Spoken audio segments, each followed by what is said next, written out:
Let's bring in former House Speaker Newt Gingrich, author of the bestseller March to the Majority. He joins us now. Newt, I thought we'd have a speaker by now. Steve Scalise had beat out Jim Jordan by about a couple of dozen votes, but Steve Scalise said after a night of working the phones, he has less support. He bows out. Jim Jordan, people say, well, I'm so mad at the way Jim Jordan treated Steve Scalise, reportedly behind the scenes, saying you'll get one vote and then I'll step up. The retort was, hey, I won the majority, and he says America wants me. Now people, the Scalise supporters, are mad at Jim Jordan. What is going on? Well, you have to start with the understanding that the key number is 217. There are a couple of vacancies, so 217 is a majority. And if you got 217, you got a speaker. If you don't have 217, you ain't got nothing.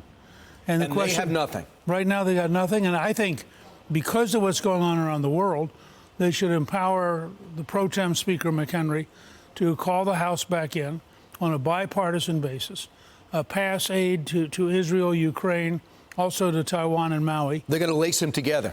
Link them together, get it through. It'll be a bipartisan vote. Some Republicans will be no, some Democrats will be no, but it would pass. Prove that the Congress can operate even if the House Republican conference is in chaos. And then the Republicans have got to just, I think, by exhaustion, keep looking at people till they find somebody who can get 217. But 217 is the key number. There's no point going to the floor if you're at 190. We don't need to go back to what happened with Kevin McCarthy, who had to take 15 ballots. I mean, he had far more votes than anybody currently running. He beat Andy Biggs in the conference by 180 to 31. He had about 200 solid votes going in. And it still took 15 ballots to wear people out. And you're not asking Democrats. You're asking Republicans to support Republicans. Kevin Hern could be someone Tom Hemmer brought up. Scott Perry says there are no plans to get behind Scalise. Jim Jordan says it looks like he's going to put himself out there again. So you have all people, and they're just breaking up into more and more factions. And then you have also another congressman who said, I want Donald Trump to come in. Well, that would be hopeless.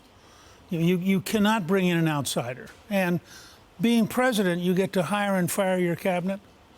Being the speaker, they get to hire and fire you. The idea of Donald Trump trying to placate, 216 or 17 Republicans would be absurd. So your plan is right now, put the pro temp, give him some more powers. Give him enough power.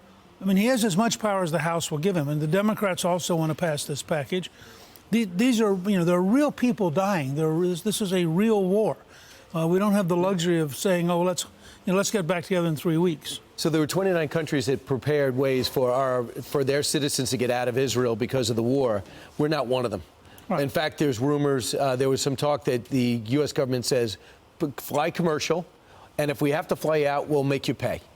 This is the same thing as Afghanistan. Well, not just that. I mean, you got a Biden administration which says if you get here illegally, we'll put you up in a hotel. They don't say to people who are here illegally, oh, gosh. I mean, look at New York. I think they just signed a $1.3 billion contract to put up illegals for free. Right. But this is the disjointed is a lack of coordination with the so-called adults in the room, now that they're in the White House. But people watching us at home know your grasp of international affairs. And we are splitting the screen three ways, counting us. And we're seeing in Yemen the Day of Rage being taken up on. That's as big as the Washington Mall in terms of a turnout. Right. You saw the unrest in Jordan by the border and in the West Bank. They expect anything could happen here. Your take on some sections of the world's reaction to the attack last Saturday? Well, I think we have not been blunt enough and direct enough for 20 years.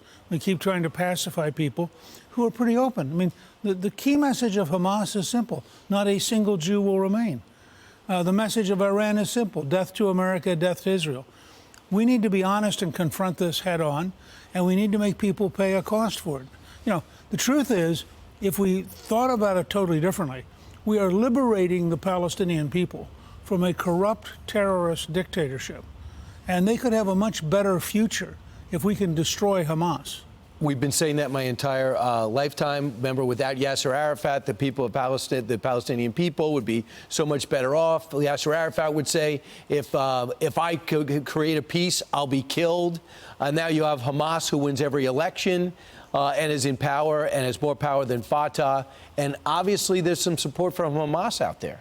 Sure, there is some support. There's a lot of support, and there's a lot of anti-Semitism, as we saw at Harvard. as you saw in a rally here in New York. And I think we have to confront it head on. I mean, this is exactly the kind of anti-Semitism that led to the Holocaust. And the fact is, if they could, Hamas would kill every single person in Israel. Let's just end where we started. At 10 o'clock today, the Republican conference will reconvene. What's your advice to them? A lot of them are watching right now. My advice is, first, don't go to the floor till you have 217 votes. And talk it through as long as it takes it. It once took 2 months and 103 ballots. That was 1856. But at the same time, don't let that stop the constitutional government. So empower Pro Tem Speaker McHenry to go ahead and call in the House and bring up the aid packages that are needed. Okay. And get them through on a bipartisan basis. Mr. Speaker, always great to see you. Good to see you. I'm Steve Doocy. I'm Brian Kilmeade. And I'm Ainsley Earhart. And click here to subscribe to the Fox News YouTube page to catch our hottest interviews and most compelling analysis.